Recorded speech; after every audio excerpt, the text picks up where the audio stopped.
I'm Debbie Godfrey. Welcome to the Positive Parenting Pep Talks podcast. Today's pep talk, I'm going to share a couple of success stories from some parents in a class happening right now. And one of the things that I love about success stories is that it's ideas that allow us to learn from other parents and what they're doing. And it'll give us ideas for our own situation. So even if the situation we're in isn't exactly like this, maybe this idea would help a little bit in the situation. So one of them is a mom was nursing her little baby, and her two little boys were fighting and complaining and getting, all crazy and driving her crazy. And she wanted to get upset and, yell at them and tell them to knock it off and that sort of thing. But they're always escalating. And so she was just staying really calm. And she actually was trying to hear like what was going on. We had just learned about the goals of misbehavior in class. So she was kind of listening for what was happening. And then one of them kind of broke off and started whining and saying, "Oh, I can't do it. I'm so and he was just whining and crying." And so she leaned over, and she actually had the chart out of her workbook from class. And she looked, and she found she was feeling sorry for him because he had started whining. So she was feeling pity, and she noticed it was the goal of inadequacy. So she went over to the chart to see, okay, let's see, don't feel sorry for him, get him involved in something, and blah, blah, blah. So she finished nursing the baby, and she got up, she goes, "Okay, let's go make dinner."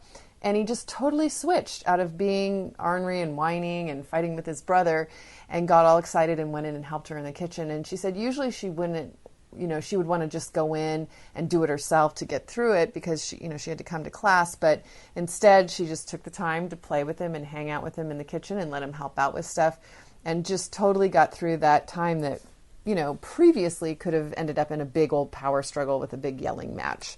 So that was one. Another mom had asked her 12-year-old daughter to mow the lawn, and it was her chore, and it was her turn, and she knew she was supposed to do it.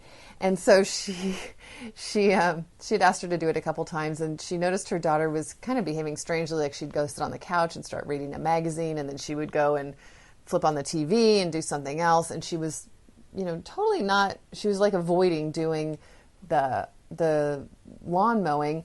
And so finally, Mom went over and sat down beside her and put her arm on her back and rubbed her back and smiled and looked at her watch and looked out at the backyard where the lawn was, and trying to give her nonverbal signals. And she kept rubbing her back, and her daughter was saying, "What? Why are you smiling at me? What are you doing?" And she just wouldn't go do the lawn. And the mom kept at it. She said it was like 20 minutes, and usually this takes, at most 2 minutes or 3 minutes to get a child to do what they're supposed to do. And finally, the mom felt like she had to move on to something else. So she's like, "Well, it's your turn to do the trash. I mean, to mow the lawn, and, you really need to do it." And then the daughter started telling her a story that she was really disappointed because her friend couldn't go to the zoo with them that they were going to the next day. And she was just really bummed and upset. And so Mom just listened to her for a while and, tried to acknowledge her feelings and, just kind of be with her in that. When she finally finished sharing her story, Mom brought her right back, and said, "Well, I appreciate you sharing with me all that. And I'm sorry you're sad. And I hope you can find another friend to go with us. And you need to mow the lawn."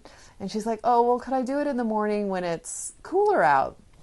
And Mom said, "Well, that's great. That would work for me. But what happens if you forget in the morning?" And she thought about it, and she said, "Well, then I'll take 2 turns," because her brother did it every other time. And Mom said, "Great, that'll work for me." And she went off and handled the situation.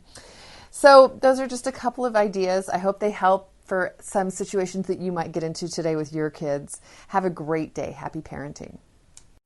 Thank you so much for joining me here at the Positive Parenting Pep Talks podcast. I assume you're here because you're getting something out of these daily pep talks. And wouldn't it be great if more parents could hear more about these ideas for their children? And you can help me in a great way by liking the episodes, by sharing them on your social media, and especially by providing a review on your platform of choice. So if you could do me a huge favor and do that, it would really help get this out to many, many, many more parents. And we can all help our children feel more seen, heard, and understood, which is my life's work, is to make sure that all children feel loved and appreciated and that we can discipline them without breaking their spirit. So I hope that you've enjoyed these podcasts and will continue to enjoy them. And I really appreciate any support you can give me here at Positive Parenting Pep Talks. Thank you so much. Have a great day and happy parenting.